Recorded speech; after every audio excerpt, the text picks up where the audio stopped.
Ellen, are you?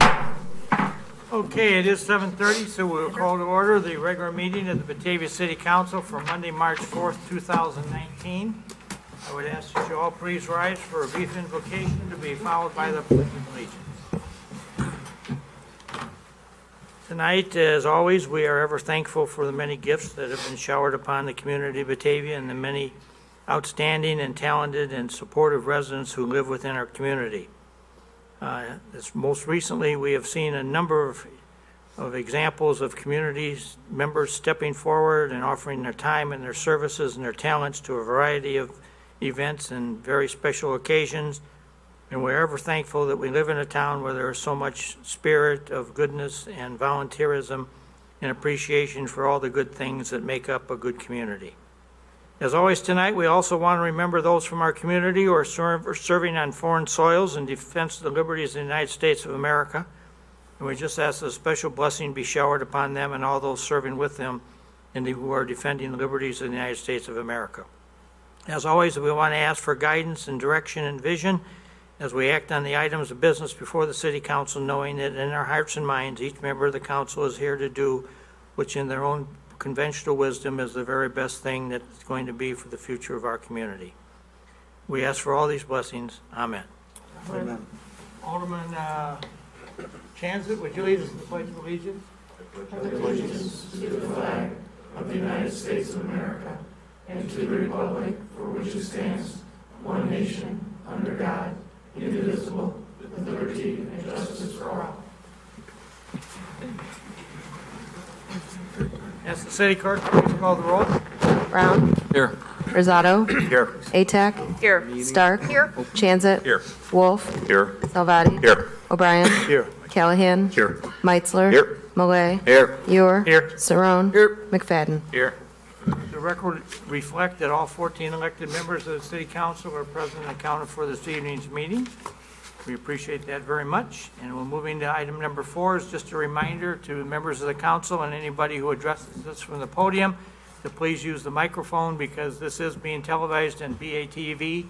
And we've had issues before where we haven't all spoke into the microphone and it's hard for people in the viewing audience to hear what's being said. So we just ask that everybody please use the microphone if you're going to make any comments. Moving to item number 5 then, which are items to be removed, added, or changed on tonight's agenda. Alderman Atack is Chairman of Governmental Services. Do you have anything? I do not this evening. Anybody in the council? Okay, moving to item number 6 then, which is presentation of the consent agenda. Alderman Atack. The consent agenda reads as follows. Accept and place on file Historic Preservation Commission minutes for January 14th, 2019. Planned Commission minutes for December 12th, 2018. Committee of the Whole minutes for January 29th, 2019 and February 12th, 2019. Approvals, February 22nd, 2019 payroll in the amount of $872,152.67. Accounts payable check register in the amount of $2,025,351.08. City Council minutes for February 18th, 2019. And Resolution 19-025-R authorizing execution of an intergovernmental agreement with Batavia Township and Countryside Fire Protection District. I move we present the consent agenda. I move we approve the consent agenda as presented. Second. Moved by Alderman Atack, second by Alderman Stark for the approval of the consent agenda as presented. Any discussion? Clerk, call the roll, please. Atack. Aye. Stark. Aye. Chanzit. Aye. Wolf. Aye. Salvati. Aye. O'Brien. Aye. Callahan. Aye. Meitzler. Aye. Malay. Aye. Ewer. Aye. Saron. Aye. McFadden. Aye. Brown. Aye. Rosado. Aye. Consent agenda is approved. 14 yes, no no's, none absent. Moving to item number 7 for matters from the public for items that are not on the agenda. Do we have anybody this evening? Okay, moving in, item number 8, which is reappointment of Laura Newman to the Batavia Fire Pension Board, and I would so make the appointment, and I'd ask for a motion of confirmation. So moved. Second. Moved by Alderman Chanzit, second by Alderman Atack. Any discussion? Clerk, call the roll. Chanzit. Aye. Wolf. Aye. Salvati. Aye. O'Brien. Aye. Callahan. Aye. Meitzler. Aye. Malay. Aye. Ewer. Aye. Saron. Aye. McFadden. Aye. Brown. Aye. Rosado. Aye. Atack. Aye. Stark. Aye. Motion for the approval of the appointment is 14 yes, no no's, none absent. I was the second on that, Mr. Mayor. Oh, I'm sorry, we're, Yeah, that's let okay. the record reflect that change. Sorry about that. That's okay. We're going to move to item number 9, which is the chamber report. I would just want to point out to everybody that in the first 5 minutes, we've covered 9 items on this agenda. So, Holly Dykeman, our President, Executive Director of the Batavia Chamber. I'll try to speak as quickly as you all did. I brought candies for you because I like you all. Actually, no, it's not for me. It's from our business I'm going to introduce you to in a little bit. This Thursday, we have at 4 p.m. Dorjath Law Center's 5-year anniversary and ribbon cutting. On the 13th, we have BC Squared, which is our morning networking at Comfort Inn and Suites in Geneva at 7:15 a.m. On the 14th, we have our Women in Business networking event. That's at Houlihan's from 5 till 7 on the 14th. On the 15th is Eggs Benefit. We'll be hosting that at Pal Joey's at 8 a.m. And Eggs Benefit is when we invite members and prospective members to come in and just hear from myself and staff the benefits of being a member in the chamber. So we invite people in for that. Want to remind everybody that March 17th through the 21st is Restaurant Madness. We have over 30 restaurants that signed on this year, offering 20% off your pre-tax meal.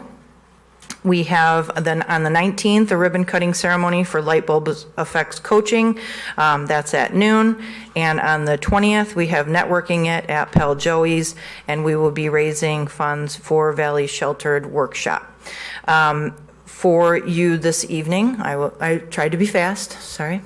I have to introduce to you Barb Mahler. She is the store manager at Fannie Mae Candies. So I just want you to know, I think of you all when I bring in people. So I would like to introduce you to Barb.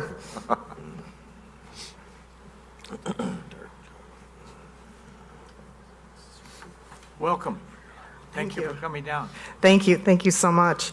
Again, I'm Barb Mallers, and I'm the store manager at Fannie Mae Candies in Batavia. We have approximately 70 stores in the Midwest area, so we cover states of Wisconsin, Iowa, Illinois, Missouri, Indiana, and Ohio. We provide many services with our chocolates. Many of them are weddings, birthday parties, silver anniversary parties, baby showers. We have all sorts of size boxes to put your favorite candies in. They make great wedding favors, baby showers, all sorts of parties.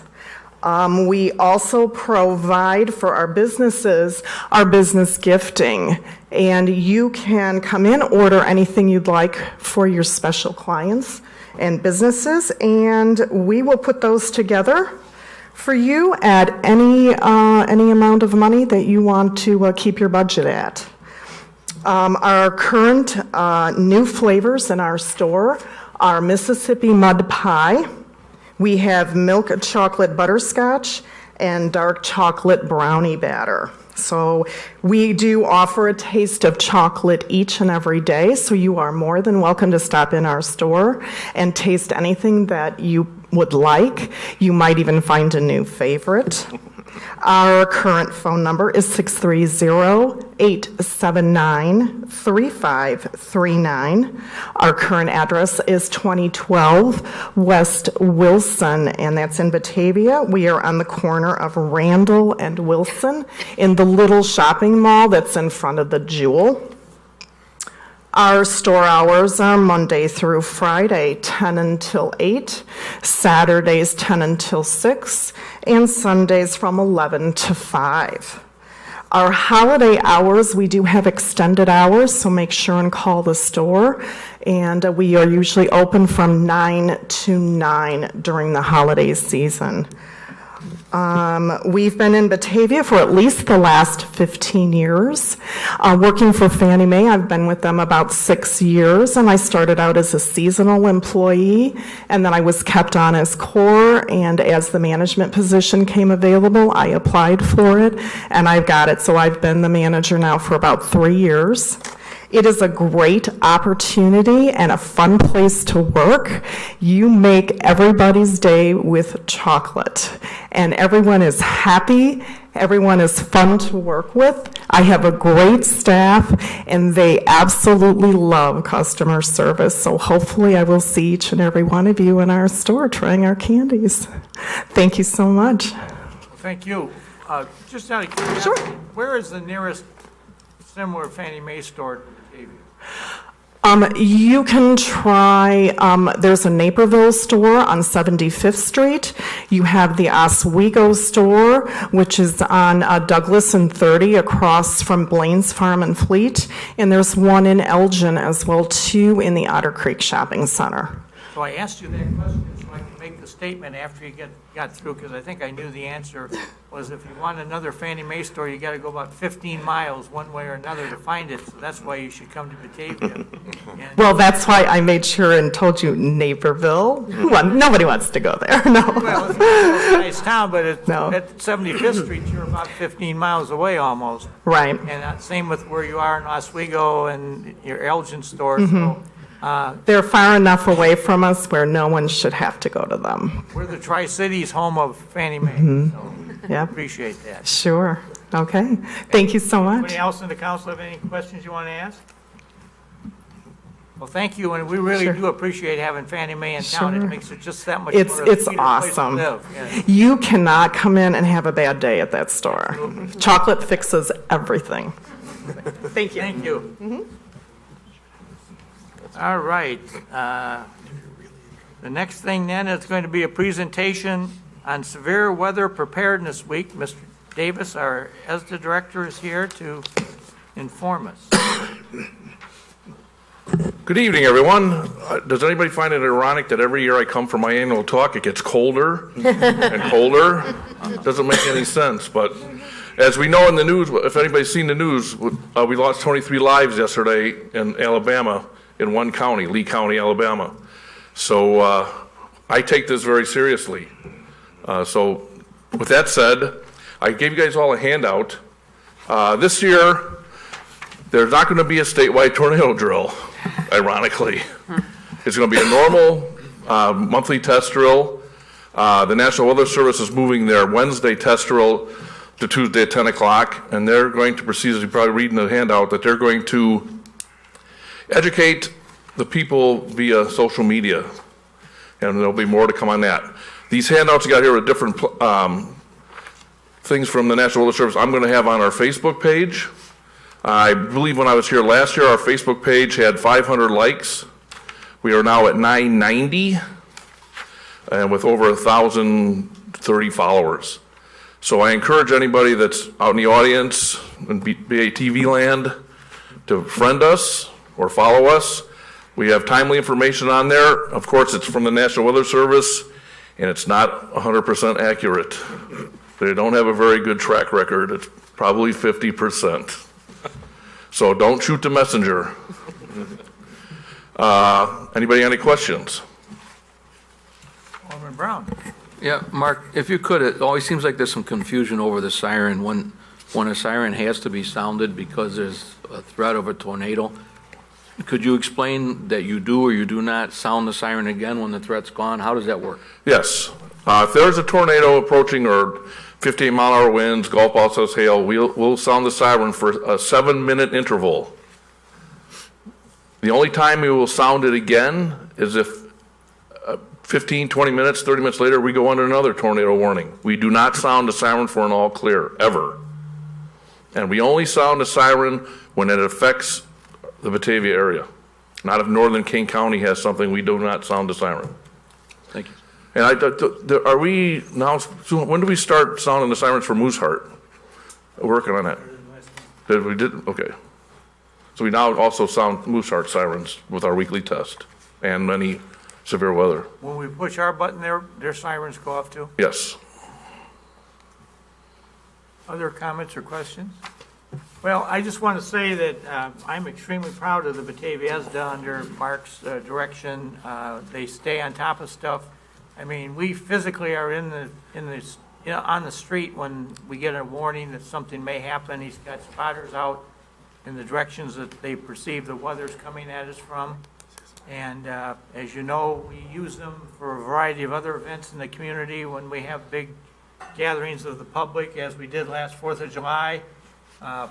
He's the gentleman that suggested to me that I needed to get up and cancel the fireworks program about 5 minutes before it did start to rain and storm, and I'm glad he did, because if you may remember, down in Sheridan, they had a lightning strike on their crowd, and 2 people were hit and severely injured. And so I think we have a record here of looking out for our own and calling it as we see it, but calling it very much on the local basis and not reacting to some wild idea coming at us from 50 miles away. So the fact that we got people who are trained and in the field and know what's going on, I think Batavia is a much safer and caring place the way Mark and his crew oversee us on a daily basis. So Mark, thank you on behalf of the City Council. You're welcome. Thanks. All right.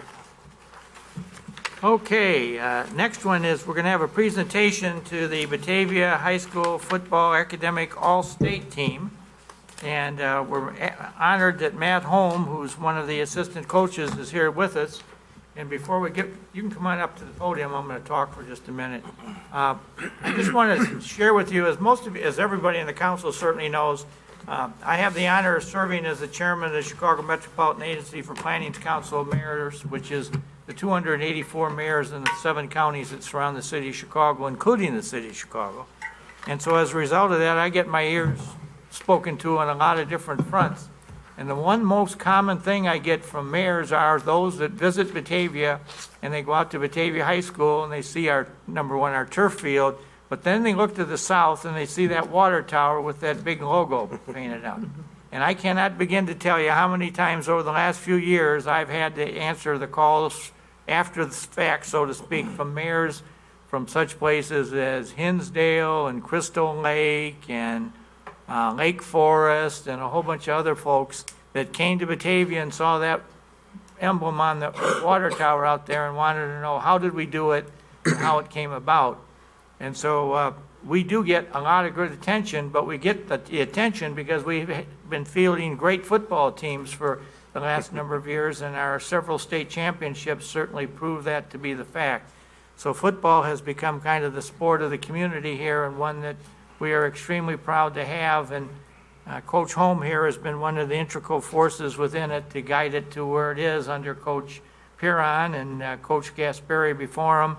We've really had a run of great coaches, and I think the program reflects very strongly the great talent that we have leading this program. So, Coach, I'm going to turn it over to you, and then when you get done, we've got a new sign to add to their collection out at Batavia High School, one more that all the visitors can observe too when they come to take on the Bulldogs. Well, thank you very much. Coach Piron wishes he was here, but he has a track meet tonight, so he's very busy, and I get to do all the stuff that he says he can't do. So here I am. Dennis and I spend a great deal of time preseason, postseason, during the season, talking with each other, evaluating, and of course trying to replicate whatever success we've had. We spend a good deal of time looking at all of the different things that have allowed us to have continued success for quite a while now. And certainly, I would think one of the biggest is the community that we belong to.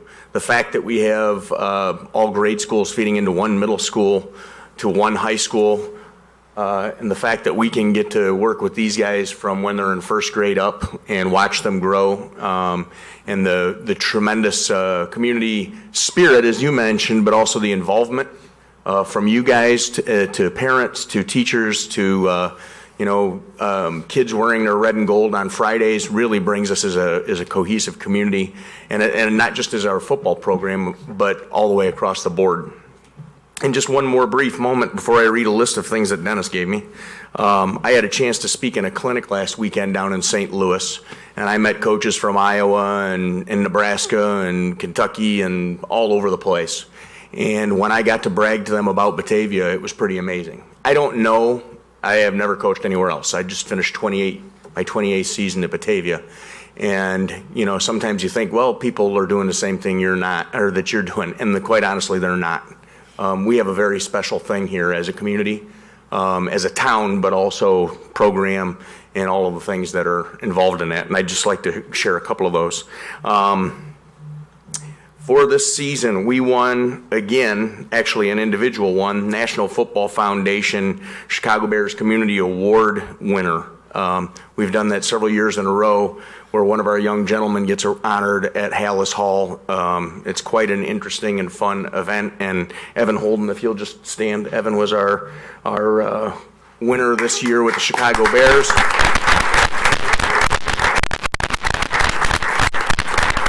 Kind of neat when you get to speak in front of heroes and stuff like that, and they're staring at you. Actually, can kind of be scary too. But Evan won that. We had 7 Illinois High School Football Coaches Association All-State winners. That academic All-State, that is. That's Luke Wirtz. You guys can stand, by the way, when I call your name. You're going to do a little up and down here. So Luke, go ahead and stand. Michael Jancy, who'd better be studying at Northwestern right now. Evan Holden, Sam Barris, Jack Myers, Zach Weber, and Alex Richards were all academic All-State. We had 10 members.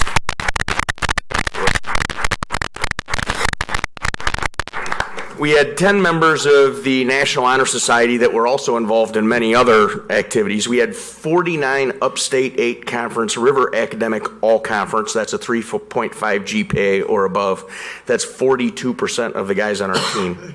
We had 34 varsity and 57 total BHS honor roll students. That's 49% of our program is honor roll. The team cumulative GPA is 3.36. We had 11 Duquesne All-Conference football players, first team, and 8 special mention.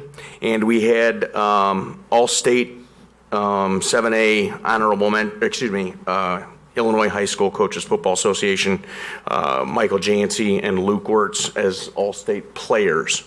And something Coach Piron forgot, we had the 2 defensive players of the year for the new conference. Moving to the new conference, we thought things might be a little bit rugged, and ended up being incredibly rewarding as we went through the season undefeated in its inaugural season. So as I said, 2 All-State players. We've had All-State players now in 8 consecutive years. That's a pretty amazing thing, and 1 year having 2 of them.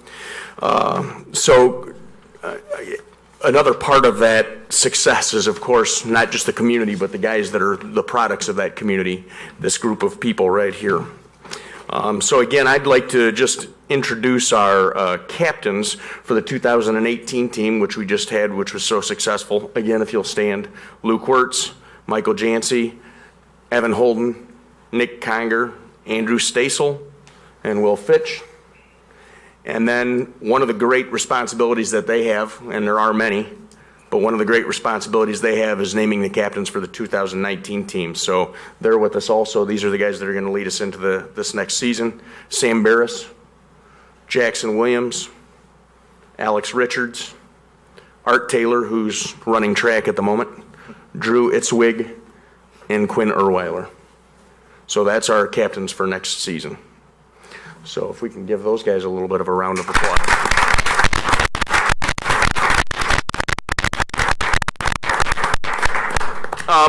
And lastly, I guess I would finish with the idea that we completely recognize, we talk with these guys weekly about how important it is to be involved in the community themselves. I don't know if they're going to stay for the rest of the meeting tonight. That'd be kind of cool.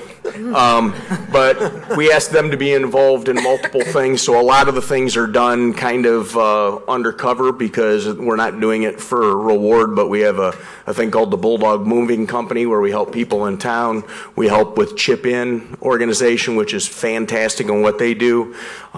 We help with the Batavia Access Toy Drive and an organization that I'm hooked up with called I Believe Too, which is a Easter foundation that we help with in town, and so that those guys can give back to the community. So thank you very much for having us here and recognizing us, but we're also proud of the community and to be involved in that too. Thank you. Thank you. Don't run away. I won't. On behalf of the City Council, I'm honored tonight to present you with the newest sign. And I guess what we'd like to do is, as you look up here in the walls or on the beams, we got TV cameras. So we'd like to get maybe the team posed right here behind the sign, so that we can get it on TV and everybody outside We can can see do it it. for a moment. And then if anybody wants to see it after that, Coach Piron takes all of these signs, and there are many now, and puts them around the stadium for anybody coming from other towns to notice, particularly the one just to the north. So, guys, you want to come on out? Oriented towards me.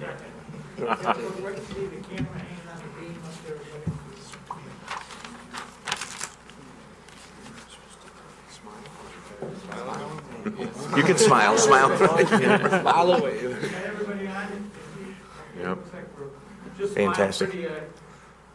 Hello, everyone. Thank you.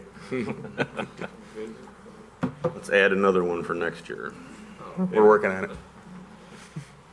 The voice of the Bulldogs. I was going to say, the voice of the Bulldogs. He's told you guys already Yeah. what's expected, so. Hey, I asked them to do things and they do it. I don't know how it happens, but I asked for alumni will turnovers and it happens. I think coaching's easy. Just do what you're told, right? It's very simple.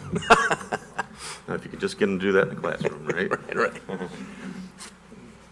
Thank you very much. Thank you. Take the sign with you. Yeah, I think we'll exit, gentlemen, unless you want to hang out. Does anybody want to hang out and watch I think we have future aldermen. Oh, we'll throw it in my back of my vehicle. Thank you very much. Thank you. Thank you very much. Thank you, Mr. Mask. Yeah, Jackson there. Stuffed him 2 years in a row. And then he goes on there and does really well.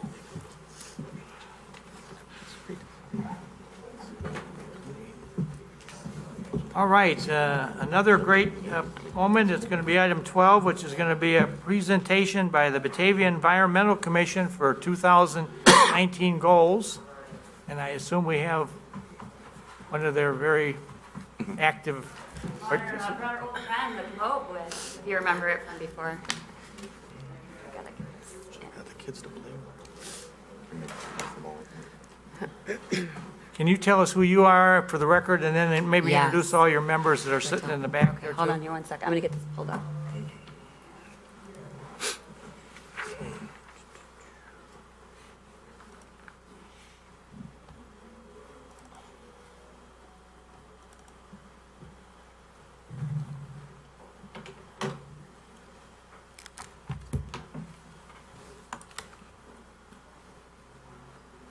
All right, well, I am Anna Baker with the Batavia Environmental Commission, if you haven't met me before. Good to see you again. And while we're doing this, I'm going to pass around the globe, if you remember from last year, because that's a lot of what we do. It's just trying to make our world a little bit better. So what we're going to be doing is talking about our 2019 goals and just a recap of what we did in 2018 and all the achievements. So I'm going to make this as fast as possible. When I was putting together this presentation, I didn't realize how many slides were going to, but we did a lot this year. So just a recap of what our mission is with the Batavia Environmental Commission. It's to fulfill the role of the environmental advisor, educator, and motivator to city government and the community at large. Anybody in the community can get involved. You're always welcome to come to our meetings. They are the second Wednesday of every month. Hold that. All right, so one thing to start off with, last year we did the Greenest Region Compact, and you all signed that, so thank you. It's a really great thing for our community, and just wanting to let you know where we've gone with that is we are now a model city for all of Chicagoland. So they're using the way we implemented it here in Batavia and rolling that out to other communities who are interested or want to do a little bit better. So you should be really proud of yourselves because they think we're one of the better communities. All right, so 2018 achievements. I know this is really small. Don't worry about reading it. It will be posted online. We had handouts, and those will be given to you tomorrow. They were forgotten on a printer. I'm not going to take credit for that one. It was not me. All right, so our ecology section, that's my section that I take up. I'm just going to summarize it for you real quick. But we did quite a bit of stuff. One of the biggest things that I was taking on this year was the high school project where they're redoing that pond. That's a project that's going to take a couple years. But in total, we've probably raised about $5,000 in 2018. And that is just money, donations, grants, supplies, seed, product, wood chips dropped off, transportation, just a lot of really cool things that people in our community have given back, some of the businesses that have helped us. So it's a very cool project, and just as of January 2019, we have almost another $2,000, not to mention other money that should be coming in. So bear with it for a couple years, but it will be awesome. With that, we had we had 600 high school students out there helping out. I started as a steward at Fabian Woods South. It was a really ugly patch of property with the Forest Preserve at Route 25, the southwest corner of Route 25 and Fabian Parkway. And so what my plan to do with that is just opening it up, making it look a little prettier. You should be able to see the river eventually someday. And it's also just safer having that corner. It's a pretty dangerous corner. So the sightline will be a little better. With that, we had over 536 volunteer hours, and we didn't start until May, so we should be doing a lot better. We did have an alderman out there with us. We had Mr. Elliot Meitzler and his family, so thank you so much. Hopefully we'll see some of you guys out there with your families and friends. And also helped do the Battle of the Brush Pile. This was our second year. We had 6 different high schools there this year, which was awesome. We had over 150 students and then another 40 regulars. So that day alone, we put in about 600 volunteer hours. And it's the section that is where I guess it runs from Geneva to Batavia, all along the river there, basically when you're parking right south of the windmill. And with that, we were winners. I forgot the trophy today, but I meant to bring that. All right, next section is air quality. With that, we are going to be putting a no idling campaign in for cars with the school district. So signs are already on board. Those are going to be going up soon. And then Lori Hansen works with Batavia Public Schools, so she's going to be rolling out some of that information and reaching out to parents and students in the community. We also had a radon event that Abby Beck helped host. We had over 25 people in for that one. I'm not going through. All right, walkability. We are still in the process of that. It's a really big process. How many pages did you say it was? 60 pages for the application. So that's something that we're working on. Abby's been out measuring sidewalks and talking to people and getting that going. So hopefully it'll be done this end of the year. If not, maybe the following. Oh, let's see here. Where are we at? All right, so we are, let's see here, I lost myself. All right, thank you. Okay, so Emma Cole is heading up our economic development section, and she's working with Batavia Chamber of Commerce. They are going to be rolling out the OLE Award, so that's for environmental practices, and that will be awarded to someone during their annual Inspire Award banquet. Environmental education, we basically put together a ton of events. So we wanted to have at least 2 per month, which we definitely hit. If you took a look on there of the things we had going on, we had green drinks, we had wildflower walks. There are a lot of things to do in our community. We post them usually on Facebook. We have Green Night at the Movies coming up. If you see the poster back here in the corner, can we have that zoom over there? Camera now. But for those events, the wildflower walk was 40 attendees. We did that at Fermilab. Green drinks, we had 30 people for that. Green Night at the Movies was 100. Our natural area work day at Batavia High School was 576 hours, or excuse me, I'm looking at this wrong here. I think they combined it. The Batavia Natural Area Project was about 600 hours, and then Fabian South was 576 with about 100 individuals. And then Battle of the Brush Pile was again closer, just under 200. All right, waste and recycling, we were able to put in electronic waste pickup and hazardous waste pickup for that, so that's a new thing that we have here in our community. We also have food scrap that can be thrown in with your yard waste. That's obviously a seasonal thing, but hopefully in the future we can expand on that too. We've been rolling out a lot of great Facebook posts. Carolyn Burnham heads all that up.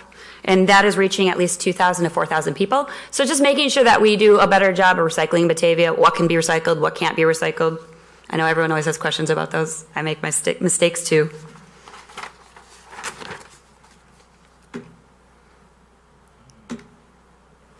All All right, energy, one of the big things that we are looking for is trying to turn some of our city vehicles into electric vehicles. Last year, we also put in the EV charging station out there. So that's exciting. Hopefully we can keep that up. All right, so that's 2018. 2019 is pretty much the same. So again, these are 8 sections that we pulled out from the Greenest Region Compact. All the same as last year. The only thing we've added in was water. We tied water into its, we kind of overlapped it into other categories last year, but we're making its own separate this year. All right, so we are looking to ban coal tar sealants in Batavia. That would be for people who are coming and sealing driveways. We want to build a working relationship with the Northwest Water Planning Alliance to ensure availability of groundwater supplies. We want to continue to improve water quality along the Fox River. So do we have any fishermen in here? Any? Couple? One? That's it? Really? Oh my gosh. All right, so one of the projects we are trying to push through and still in the works, hopefully, with the city is the Smallmouth Bass Alliance wants to put in some water willow in the waterways to help improve habitat for bass fishing. So hopefully that's something we might see in the near future. And then just to increase community awareness and knowledge of green infrastructure and water conservation. So there's a lot of areas we can kind of help with flooding. There's a lot of things we're already doing, but we can definitely do more for that. All right, so energy in 2019, our goal is to increase, we want 2 more EV charging stations. That's not something we're looking for the city to install. We're just hoping maybe even a business. So on the Randall corridor would be great. Maybe somewhere along Kirk would be awesome. We also want to install City Code for EV readiness. So when a contractor does new construction, they are putting in the conduit, which is only a $20 charge to them, but it saves the homeowner hundreds of dollars in the long run if they have to run the wire later on. We also are planning for all non-base load power renewable by 2040. That's our very lofty goal. All possible city vehicles electric. So if we're looking to purchase a new vehicle, just keep that in mind if it is an option. And then with our new rebate program for EV vehicles, we're looking to add another 12 applicants. So last year it was 10. That would be a decent increase. All right, for ecology, what we're doing is to establish a tree preservation ordinance. Geneva has one. We're hoping to do it very similar. We're going to be partnering with that with the Tree Commission, which I'm also part of. Continue to work on the Batavia High School project. So we already got money on that. Just kind of keep it going through as it fills out with plants. And then the third thing is identifying and restoring other areas along the Fox River, just making it look a lot prettier. There's a section right over here behind. Have you guys ever seen that overgrown area right behind the creamery? Isn't that sad? So just identifying areas like that and trying to make them look a little bit better. But one cool thing, and just to let you know, is we're going to have 500 oaks being delivered by this million tree project coming here. So I'm going to be giving those out to community members, to other organizations. So if community members want to plant those in their yards, maybe even park district opportunities, even with the city, I know they might want a couple too. So, all right, waste and recycling, just continuing education. That's one of the biggest things. We want to increase food diversion rates, reduce downtown event waste, which is always a big thing with cups flying after a race. Doing more regional partnerships, and then trying to get some of these programs rolled into schools. So does anybody have students here in schools? Do you guys see the recycling bins in the schools? No, that's something we got to do. And it's just an overall savings too for the community. All right, so we already talked about launching our anti-idling campaign, and then also initiating a walking school bus program for students and families, so they can all walk together for that. Economic development, we talked about the OLE award, so that was something in process that's going to be rolling into this year. We're looking to add more green infrastructure, so there's a couple grants out that we've been working on for that, and then just continue to increase community involvement. I think we've been doing pretty good. All right, walkability, Abby is still taking that one up. Basically, we're looking at ways to make Batavia a little bit safer, even looking at the bike routes along the river. Where can we improve some of that and make it a little safer for people as they walk and bike in our community? Stop signs are always a big issue. Environmental education, we're going to continue to do at least 1, if not 2 environmental events per month. Continue to host a lot of these things. So if you see up there, the upcoming stuff is Green Night at the Movies. Every month is our monthly meeting on there. I underline those. I'm always hosting the Fabian Woods South Work Days and those are every month. The Wildflower Walk at Fermilab is always fun. There's a bar there, the Frontier Bar, so that's fun. We meet up there afterwards. And then we have our Fox River cleanup coming. All right, so just as a reminder, this is City of Batavia, so this is something you are responsible for. But this is coming from the comprehensive plan, so more must be accomplished than just a discussion of issues. Incremental, well-defined goals are essential to successfully implement positive environmental changes in our community. So as you're making decisions, try and keep that in mind. That's what we're always doing with BEC. The values statement says we value the stewardship of our natural environment through the protection and conservation of natural resources. Definitely our river is the biggest. We strive to become a regional leader, which we're already doing, in the protection, preservation, enhancement, and restoration of our environment while ensuring a prosperous economy and excellent quality of life. All right, so getting back to our globe, you can feel free to pass it back around. Take a good look at it. So I think what you guys have been doing is awesome. I think what everyone in our community is doing awesome. I think we need to just keep it up.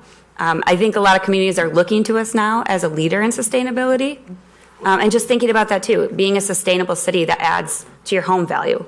There's a link on there if you want to look at it later. If you're talking about development, there's so many facts about how much it can save you in overall, whether it be municipality or a business. So feel free to take a look at those, and I will leave you with this last bit here. Nice. Oh, no, yeah, Right that's on. not good. Good job with the world, Ellen. That's why we can't have nice things. And actually, before we're done, can I have the people with the BEC stand up real quick? Can we give them a Can you hand? introduce each one of the members of the commission by name there? Yes. Yeah, Go ahead and stand first. bounced right off my All right, we have Andrew Burnham. off my head. Or excuse me, we have Andrew Greenhagen. We have Carolyn Burnham, Abby Beck, Emma Cole, and Michael Willoway. Well, we welcome you. Thank you. You've been very responsive about all our requests, so we appreciate that. We hope you continue to keep saying yes, and if you don't, we'll still keep asking. They've run very interesting meetings. I've now had the opportunity to attend one, and it's quite an insightful conversation. So. There's a lot of stuff for us to do, and there's not a lot of people, so feel free to get involved. Thank you. What time are the meetings? What? What time are the meetings? 7 o'clock the third Wednesday, back here in the Alderman's room. All right. Moving to item 13, which is ordinance 19-07, amending the comprehensive plan for Winding Creek at 37W330 McKee Street for MI Homes of Chicago. Alderman Brown, do you have this? Sure, I'll take it, Your Honor. This was discussed at the last committee of the whole, as well as we held a public hearing at that time for this proposal. It did pass committee of the whole with a unanimous vote of 13-0. What it will do is it'll take that 69 acres and it'll put 113 single-family homes, 88 townhome units, and 20 acres of open space on that 69 acres. This is a project that's been in front of us numerous different times with different developers. MI was in front of us at one other time, but for different reasons they pulled out. And they're back again. They've got a plan that we all agreed would be a good plan to see there. So I would move for approval of ordinance 19-07, amending the comprehensive plan for Winding Creek subdivision. Second. Moved by Alderman Brown, second by Alderman Stark for the approval of ordinance 19-07 for the Winding Creek subdivision on McKee Street. Any further discussion? Your Honor, Alderman Wolf. just to point out that this is, as it's planned right now, is a staged development and would be done in different sections, eventually connecting Deer Path with Branson, or the McKee Street with Fabian Parkway connection off of Randall. So that's something we've talked about for years and years to finally happen, but that will probably be the last phase of this. The one thing I like about it is that we kind of enhance the Brayburn Marsh idea out there and further enhance the volume of potential stormwater management storage that we have there. Because some of you may remember we had a very bad situation in 1996 in that 16-inch rain. We flooded a lot of that area east of Randall Road.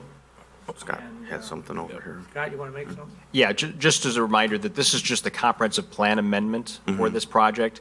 They'll be coming back in 2 weeks with the actual annexation agreement, and then they have 9 months to actually annex the property once they acquire the property. So this is just the first step of multi-steps. You took the words out of my mouth, but we're trying to sweeten the deal here and make it move through without too much agitation. Any further discussion? Okay, the motion for the approval of the comprehensive plan ordinance. Brown. Aye. Rosato. Aye. Atack. Aye. Stark. Aye. Chanzit. Aye. Wolf. Aye. Salvati. Aye. O'Brien. Aye. Callahan. Aye. Meitzler. Aye. Moe. Aye. Ewer. Aye. Saron. Aye. McFadden. Aye. Ordinance 19-07 is approved, 14 yes, no nos, none absent. Moving to 14, which is ordinance 19-11, environmental indemnification agreement with 1 Washington Place. Alderman Brown?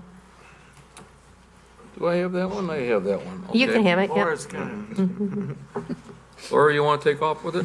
Sure. At the Committee of the Whole meeting last Tuesday, February 26th, there were 3 decisions before you whether the city wanted to continue this project, given that it must bear the cost to remediate environmental contamination that was discovered on the site.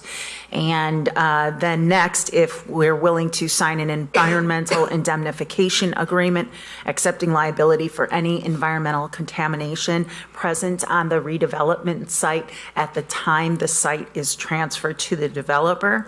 And then third, will the city agree to the terms of a second amended and restated redevelopment agreement, which would transfer the responsibility for completing the demolition work and the remediation of the environmental contamination to the developer for the purposes of a cost efficiency and also the timeliness of being able to get that project on its way. Given the size of the amount of contamination that was on the site, being more than $350,000 to remediate, the existing redevelopment agreement obligated the city to meet and confer with the developer to determine whether we could find a feasible way to continue to move forward with the project. Over the course of several meetings, staff and the developer, we think, have come up with a plan to be able to do that. Given the fact that contamination was discovered on this site, however, the bank, the developer's financial institution requires as a condition for providing financing for this project that the city provide the environmental indemnification agreement. And then thirdly, we just need to amend the redevelopment agreement itself to reflect not only the responsibilities of the developer to perform the demolition and remediation work, but also to adjust the timelines for the project so that they reflect where things stand right now. I'd be happy to answer any questions you might have. And just for the public's information, this was discussed thoroughly again at the last committee of the whole meeting. And we did pass it on to the city council with a unanimous vote of approval. When was this found? I believe May of 2018 was when we got the first round of testing back. And then once the contamination fields were initially found, we also asked the environmental consultant to come back and do more boring so that we could get a more exact idea of how many yards of soil contamination actually existed. In that 8 or 9 months that it was out there in the public, how many plans came to us? Zero. With alternative plans, viable Zero. or non-viable? Thank you. Alderman Erb?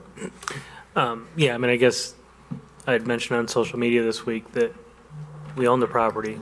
We have, regardless of what's happening there, we have responsibility to clean it up. Somebody didn't like my comparison to the Siemens site, but I don't care what the contaminant is. If we know about it, we got to clean it up and go from there. had we known about it years ago when the parking lot was built, then we would have taken care of it then. Things have changed in the last several years. We do things a little differently now than we used to. So regardless of what's being built there, we need to clean this up. And I'd like to add something in that regard too, that the level of contamination that exists at the site could be secured under an environmental barrier, and it is today. So it's under existing parking structures. So to the extent that there are concerns about what are the exposure levels as we sit here today, it is not until the site is being excavated that the need for removing it to a special landfill versus a regular construction materials site becomes important. I want to make one comment too, because, during our committee meeting, we had some comments made by the public that, we could just leave it alone, go for a smaller development, and then it'd be fine, we just leave it there.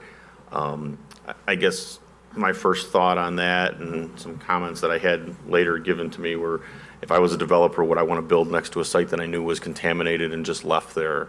Would I want to own an apartment or a townhouse next to one of those? Would I be willing to front the money and build a development next to a site like that? I think all those answers are no. And I don't think we, as the responsible people for this city sitting up here to make these decisions, to let something like that sit there and say, oh, we'll just kill this project, leave it alone, it won't hurt anything, and we won't have to pay to clean it up. I just feel like that's not the right answer. And we have a mechanism in place with the building of this development to pay back the money to do this remediation. If we don't, we pay for it. Everybody in the city pays for it, not the development that's going to be built on it paying for the remediation. That's something we have to think about. This, to me, is the best way out of this, is to go forward with this development and allow the TIF money that comes in to reimburse for the cost of cleaning it up. Alderman Jansen? I would just remark, I really appreciated the lively discussion that we had. It has been contentious in many votes, and you have broken several of those ties to keep this project going. There was a procedural opportunity to kill this project at this last meeting, but instead we came up with a unanimous vote, which I think speaks volumes to how we're treating our responsibility for this project. I was proud of the discussions. Other comments? Alderman Metzler? Just to kind of stand on those two. To Alan's point in particular, the more I looked at this one, the more I realized that, yes, it happens to involve a contentious topic, as you said, Dan, but the reality is that's not what this environmental cleanup is about. This is really a personal responsibility. This is a character vote. I looked at this very similarly to my own house and property. If I know something is fundamentally wrong with my house and I sell it to someone, if I know something is fundamentally wrong with the ground that my house sits on and I sell it to someone in full knowledge and just pass that buck, what does that say about me? So to me, this one was real simple. Whether you agree with this project or not, we know about this, we need to take care of it. Period, end of story, done. Alderman Stark? My comment on this is, because this project is in the 4th Ward, this is a prime example of the City Council our decisions cross ward lines. It doesn't matter if this is in the 4th Ward, if it had been the 1st Ward or the 7th Ward. We do what's right for the community as a whole. And so that's one of the things that I would really like people to take away from this is we may represent a geographic part of town, but we make decisions based on what's best for the community as a whole. Anybody else? Alderman Brown? Hearing that, I'll make a motion that we approve ordinance 19-11. Second. Moved by Alderman Brown, second by Alderman Atek for the approval of ordinance 19-11, the environmental indemnification agreement on 1 Washington Place. Any further discussion? Clerk, please call the roll. Brown. Aye. Rosato. Aye. Atack. Aye. Stark. Aye. Janset. Aye. Wolf. Aye. Salvati. Aye. O'Brien. Aye. Callahan. Aye. Meitzler. Aye. Malay. Aye. Ewer. Aye. Saron. Aye. McFadden. Aye. Motion's approved, 14 yes, no nos, none absent. Okay, move to item number 15, which is ordinance 19-12, second amended and restated redevelopment agreement for 1 Washington Place. Alderman Brown? I think Laura Newman's already pretty well explained what that's all about, so I'll just go ahead and make a motion that we approve ordinance 19-12. Second. Moved by Alderman Brown, second by McFadden. Alderman McFadden for the approval of ordinance 19-12, the second amended and restated redevelopment agreement for 1 Washington Place. Any further discussion? Clerk call the roll. Brown. Aye. Rosato. Aye. Atack. Aye. Stark. Aye. Janset. Aye. Wolf. Aye. Salvati. Aye. O'Brien. Aye. Callahan. Aye. Meitzler. Aye. Malay. Aye. Ewer. Aye. Saron. Aye. McFadden. Aye. Ordinance 19-12 is approved, 14 yes, no nos, none absent. Okay, moving to 16, which is resolution 19-026-R, authorizing execution of a design engineering agreement with Crawford, Murphy, and Tilley for an amount not to exceed $379,204.32 for Perry Street Improvement Project. Alderman Wolf, do you have this? Yes, I do. Thank you, Your Honor. This is for the Phase 1 reconstruction project on Prairie Street, and what's up? This is split between the 3 different funding sources: motor fuel tax, water infrastructure, and street improvements. And the total is $379,000. This is a very much anticipated project for the east side of town, a street that desperately needs to be rebuilt, and it will be rebuilt from the ground up and below ground for the infrastructure work that'll be done below surface. Another one I'm happy to say is getting done. And if we're going to cash in on the federal money, we have to have it under construction by October of 2020.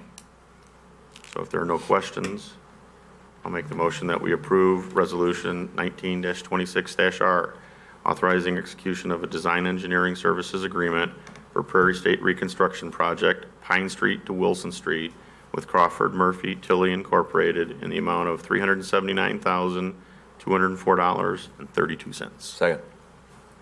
Moved by Alderman Wolf, second by Alderman Savati for the approval of Resolution 19-026-R for the design engineering agreement with Crawford, Murphy, and Tilley for South Prairie Street. Any further discussion? Clerk call the roll, please. Wolf. Aye. Salvati. Aye. O'Brien. Aye. Callahan. Aye. Meitzler. Aye. Malay. Aye. Ewer. Aye. Saron. Aye. McFadden. Aye. Brown. Aye. Rosato. Aye. Atack. Aye. Stark. Aye. Janset. Aye. Motion's approved by a vote of 14 yes, no nos, none absent. Moving to item 17, which is Resolution 19-020-R, awarding a grant under the Facade Improvement Grant Program for 112 West Wilson Street for Batavia Tech Center. Who's got this one? I'll take Alderman that. McFadden? Yeah, thank you, Your Honor. Yes, Batavia Tech Center is seeking a facade improvement grant in the amount of $5,000 or 50% of the actual project costs, whichever is less. Batavia Tech Center purchased this property in 2017, and since buying the building, they have spent in excess of $118,000 improving the exterior appearance through a wholesale replacement of the windows, trim repair, and painting. They've also recently purchased and installed new signage on the building. When completed, this proposed grant project, together with what's been completed to date, will have caused a considerable historically sensitive facelift to this critically positioned building in the city's central business district. For the purposes of this grant, they will be replacing the Wilson Street facing exterior doors on the building, including installing trim to match the new windows.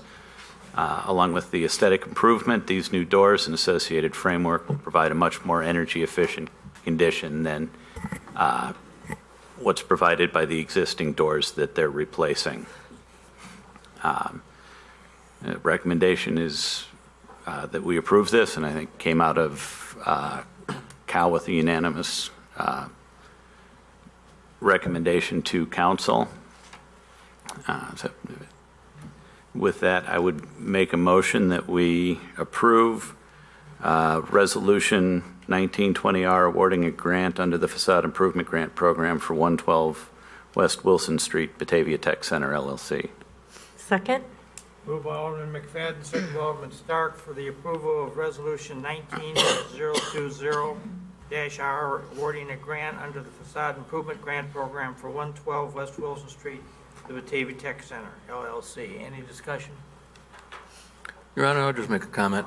I was kind of hoping the owner was going to be here tonight because I was hoping he would get up and talk a little bit about what he's doing, but in regard to the improvements he's been making on that property, I think he's been doing a wonderful job. It's right on the corner right down there, and he's been spending a lot of money bringing that building back into the condition that it needs to be put back into.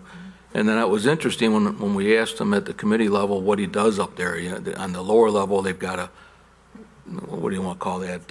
Not a consulting, but a counseling center. Counseling center.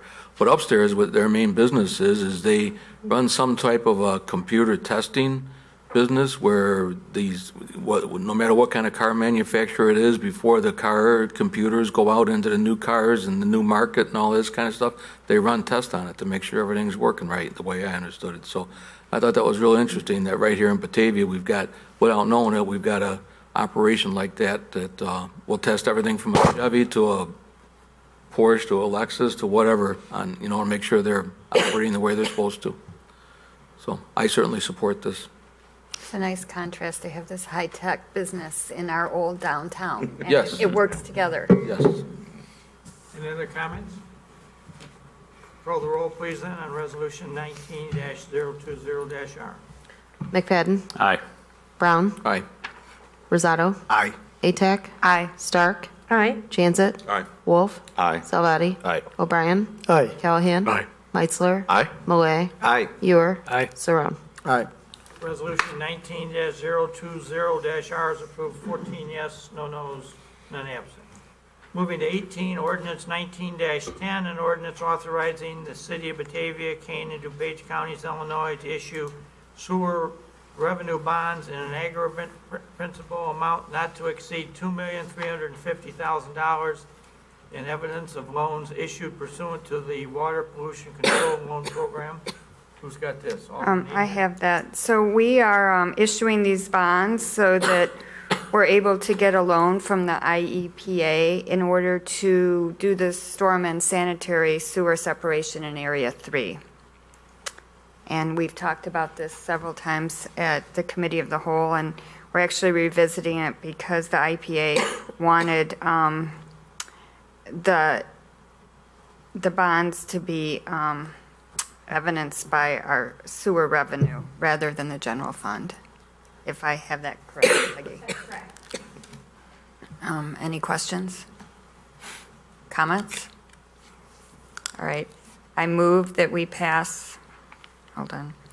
I move that we approve ordinance 19-10, an ordinance authorizing the city of Batavia, Kane, and DuPage County, Illinois, to issue sewerage revenue bonds in an aggregate principal amount not to exceed $2,350,000 in evidence of loans issued pursuant to the Water Pollution Control Program. Second. Moved by Alderman Atack, second by Alderman McFadden for the approval of ordinance 19-10 for the sewer bonds. Any discussion? Clerk, call the roll.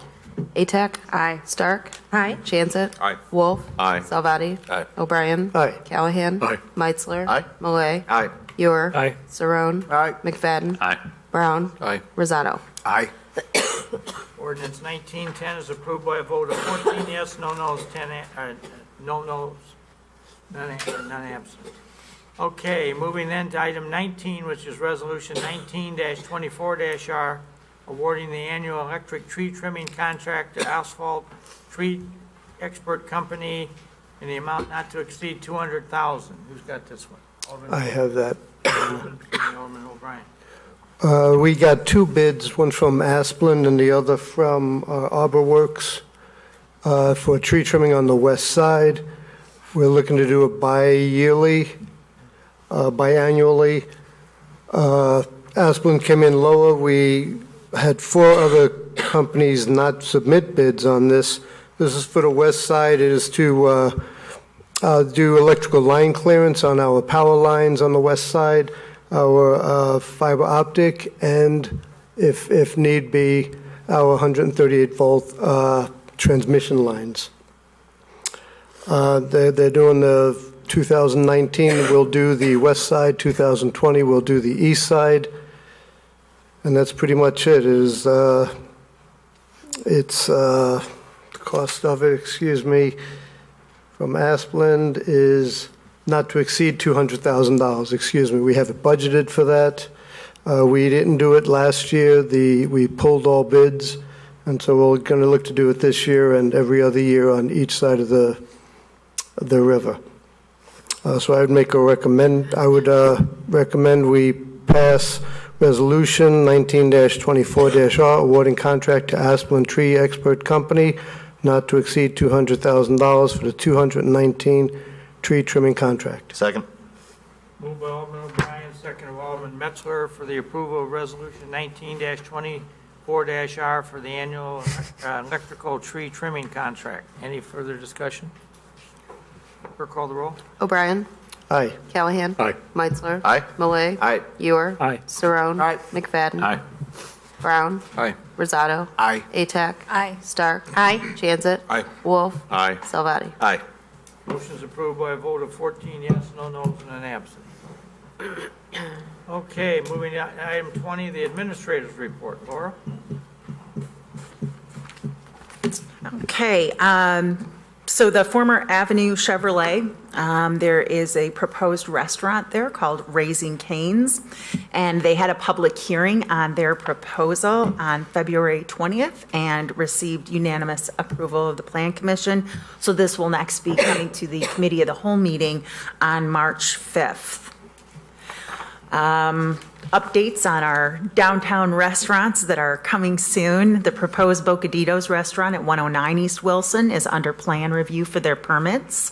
We are awaiting some further revisions to their plans, but we're intending to issue an internal demolition permit this week. The proposed Oak and Swine restaurant at 107 East Wilson has a partial permit issued, and plan review continues on the remainder of that building. The proposed Riverside Pizza restaurant at 142 West Wilson is under construction. I also noticed that they have signs out front that they are hiring staff. We've received several voluntary petitions to annex from our most recent issuance of letters to properties. And so plats are being prepared for those properties, and they'll be scheduled for approval on the March 12th Committee of the Whole meeting.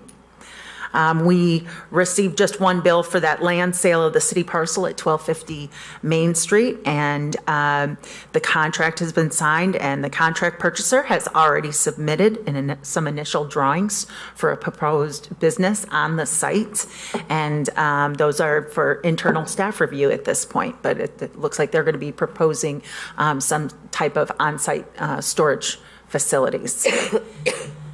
And then in Public Works, we received updates on some projects. The Deer Path in Maine, which is a combined county and city project. Currently, the utilities are relocating, and Comcast, they're planning on doing that work March 22nd.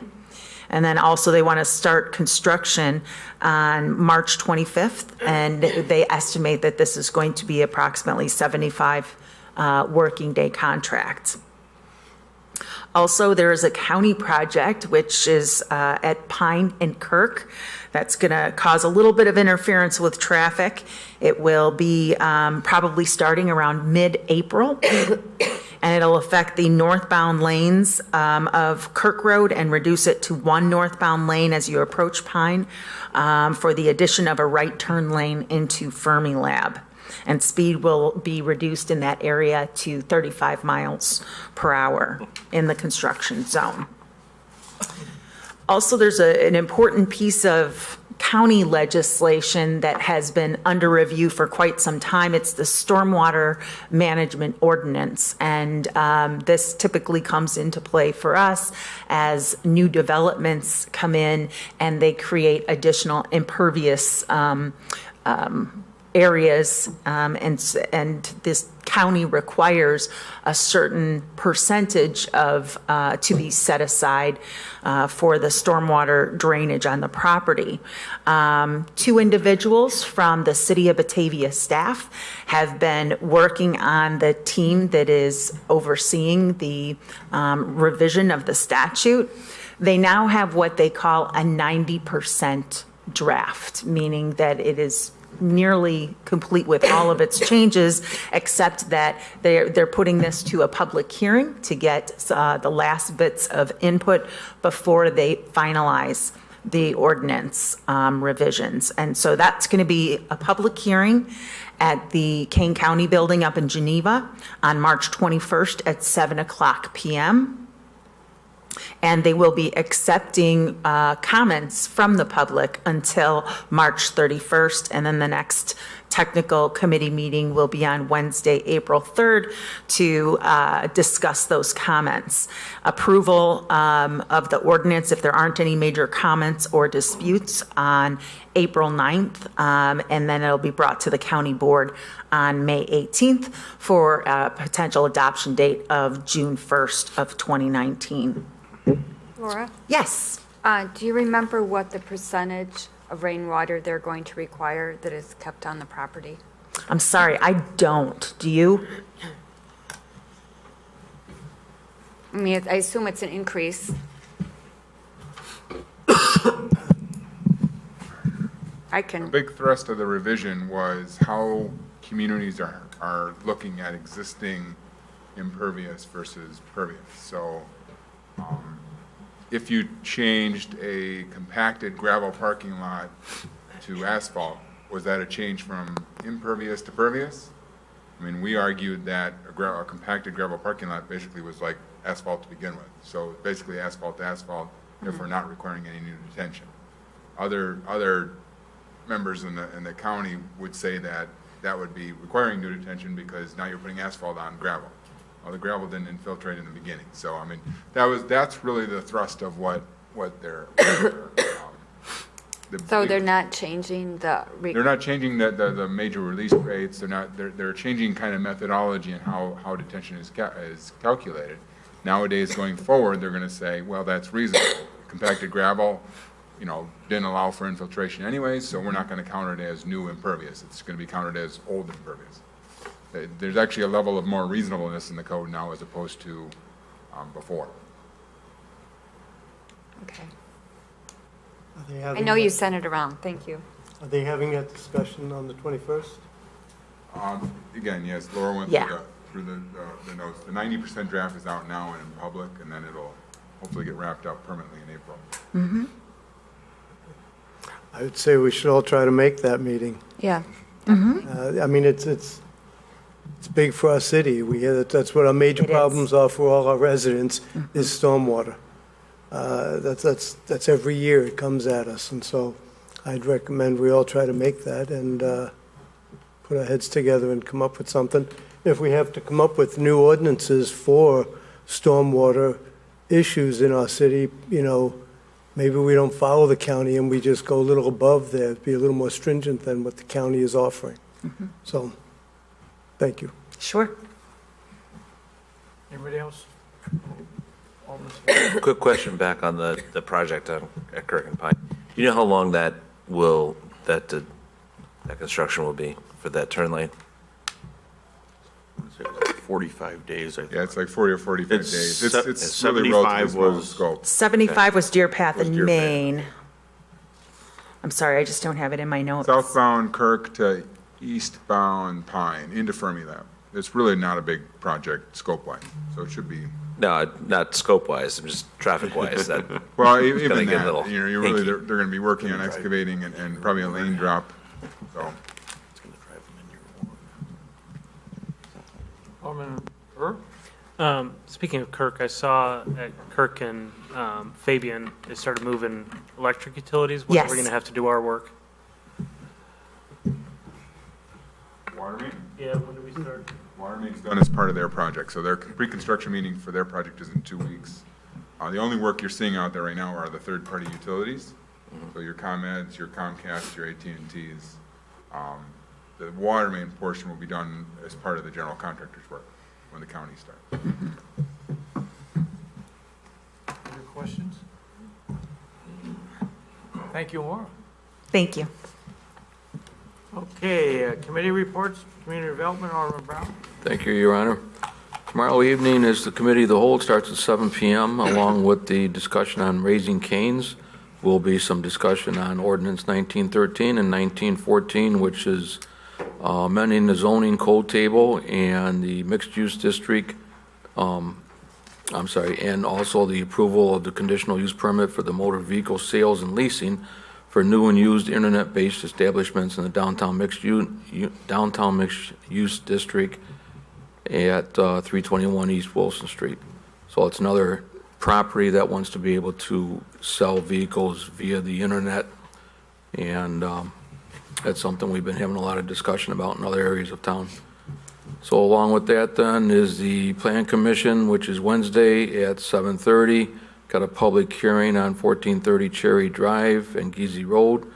And then also the Historic Preservation is scheduled for March 11th at 5:30. And then the next call will be March 12th at 7 p.m. That's all I have. Questions? Government services, Alderman Atek. There's no report this evening. City services, Alderman Wolf. No report this evening, thank you. Public utilities, Alderman O'Brien. No report, Your Honor. Okay, do we have other business from the council? Alderman Stark. Okay, so I was contacted by a resident, Joe Bertelmio, and he, for the past 4 years, the next morning after the beer crawl in Batavia, he's gone out and collected cups and open liquor from around local establishments throughout the town, wherever there has been debris left after the beer crawl. He has contacted, I remember he contacted me and some other aldermen last year. I don't know if he's contacted the police, although he alluded to the fact that he did. And basically, it comes down to, it's not our job to go around and clean up after people. We don't do it for other events. As Alderman Callahan and I can attest, after the fireworks, we're all out there for hours cleaning up the next morning, picking up garbage. So I told him I would bring this up because this is an event that it's not a sanctioned city event, and it kind of has been flying under the radar a little bit the last few years. I've noticed there's not nearly as much advertising as there had been in the past, but it still goes on. And I understand his point that there shouldn't be cups of alcohol, et cetera, sitting around outside after an event, which in my mind, while it's hard to say, it's hard to force the bar owners to clean up, although we can. More importantly than that is, how do cups of alcohol get outside of these establishments? Because our law says you can't walk past the front door. So my thought on this is, when we know the bar crawl is coming, can we not work with the bar owners to make sure that there's someone at the door to stop people from leaving with cups of alcohol or cups of any kind? And that would solve the whole, why is there alcohol outside the property and around town? And so I brought it up so it's something that the council can think about, the police department can think about, what can we do to fix this? So his comment yesterday was, he was picking up a mixed drink sitting on the stoop outside of a bar in town as a father and daughter were walking by. And he thought, well, this really screams family-friendly community when you're picking up alcohol at 7 o'clock on a Sunday morning in town. So I told him I would bring this up at the council level and see if, we can do something to make this so that doesn't keep happening year after year. And he said, 4 years in a row, he's gone out and cleaned up on the day after. And it bothers him, and I thought it was worth bringing up. Good point. We can hopefully bring that to a committee meeting and have some discussion. We can talk a little bit at the staff level about, I don't know if we can amend the ordinance to say that. I suppose we could. I think it's something that also, it's a Main Street sponsored event, correct? No, no. It's been going on since I was in high school. Yeah. It's not sanctioned by any group in town. Yeah. No, I didn't. Microphone. No, we need to get into it. Yeah. Yeah. Anybody else? Alderman? As you had mentioned in your invocation, some of the events that have been going on, just wanted to thank, I know a lot of you attended or volunteered for the Flags and Flannel event. And while that monument is going here in town, it was attended by people from Schaumburg, Naperville, all up and down the valley. And what we hope it will be is regionally. We don't know the final numbers, but the numbers were really good.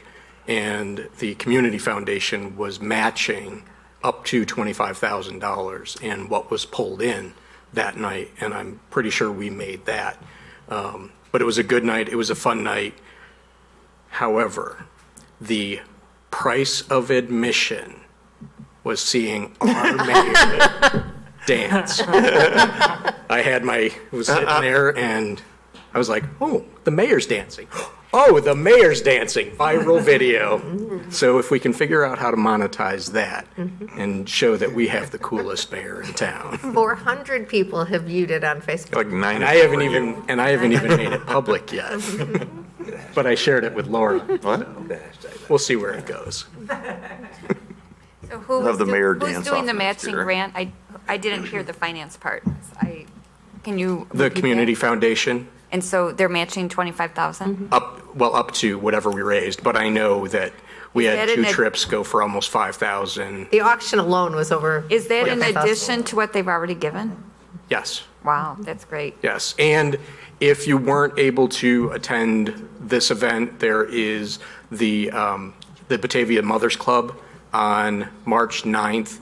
They are doing their annual St. Patrick's Day party, and for $50 you can attend if you don't have anything to do Women's for. Club, not Mother's Club. I'm sorry, the Women's Women's Club. Club. Yes, you're right. Down at the The Women's Club No. that are doing it, and VFW. they have agreed to make the monument their sponsorship for this one. So more fundraising, there's a lot of excitement. Austin Dempsey had given a very rousing speech, and if you didn't open your purse or wallet after that, there's no way you're getting the money out. I leaned over to my husband after Austin's presentation and said, we can never move from Batavia now. He's like, what? But it was really like patriotic and awe-inspiring to hear about the monument and how it's being constructed. Well, there's more to come on that before it's over with, so, yeah. Yeah, I think Batavia as a community should be very, very proud of that we have a citizens group without anybody being paid anything or anything else that stepped forward and really wants to do some significant, almost national attraction into our downtown. And will be something that I think future generations will drive into downtown Batavia. People will come from great distances to visit. It's going to be right outside the door here. And I think it will really be yet another perk for downtown Batavia to be very proud of and begin to tell the story of some of the very unique rendezvous with American history that we've had in Batavia. So. Your dancing got me sidetracked. I was on the flagdaymonument.com as a part of the Flags and Flannel event. We did release the start of the actual Buy a Brick campaign part of it.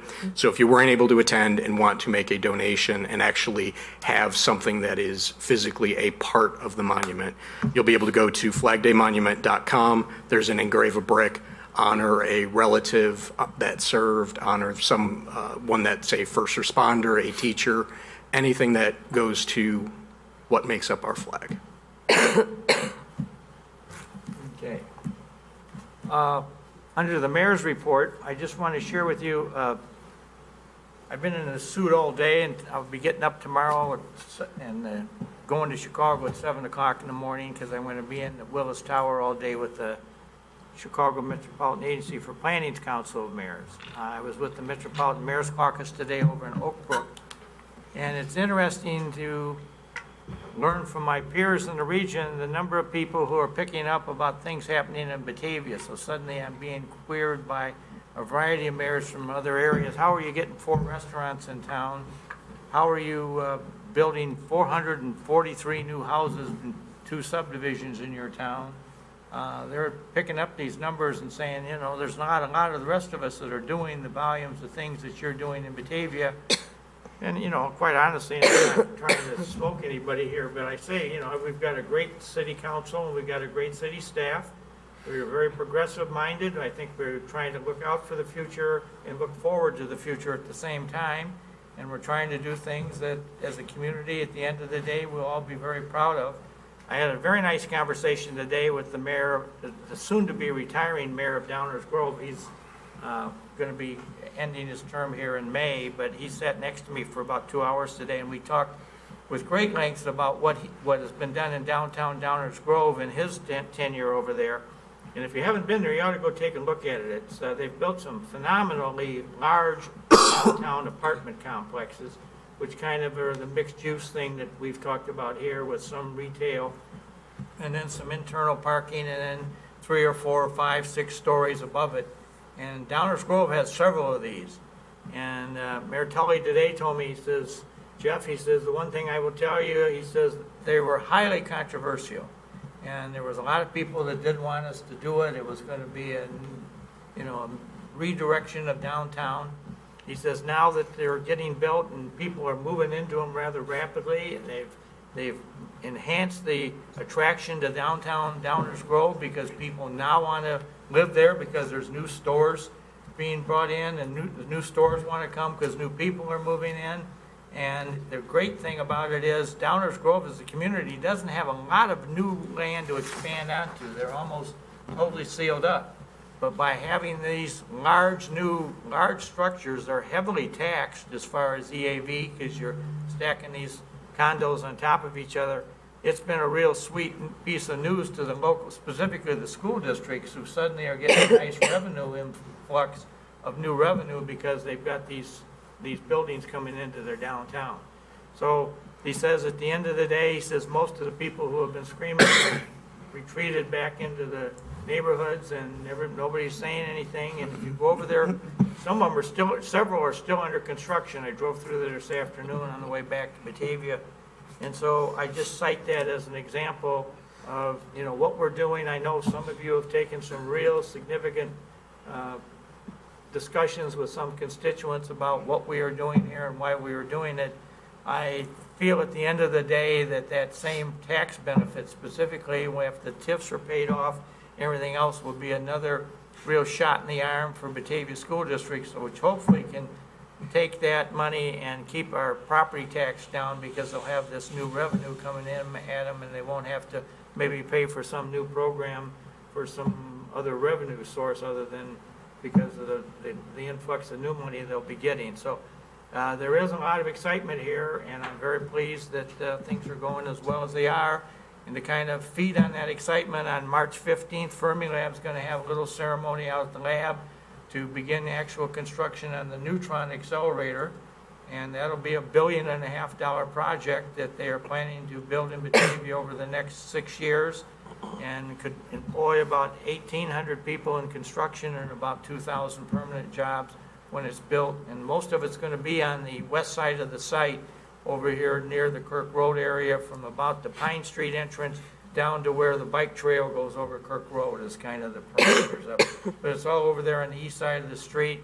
We don't have to worry. It's all neutrons, which, as we all are sitting here, we're being hit by millions of them every day, and they're just trying to figure out what they really are.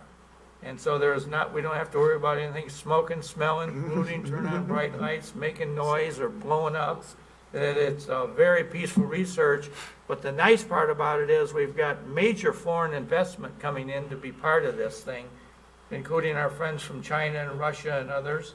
And as a result, they're probably going to be looking for some places to buy in Batavia for places for scientists to stay and live.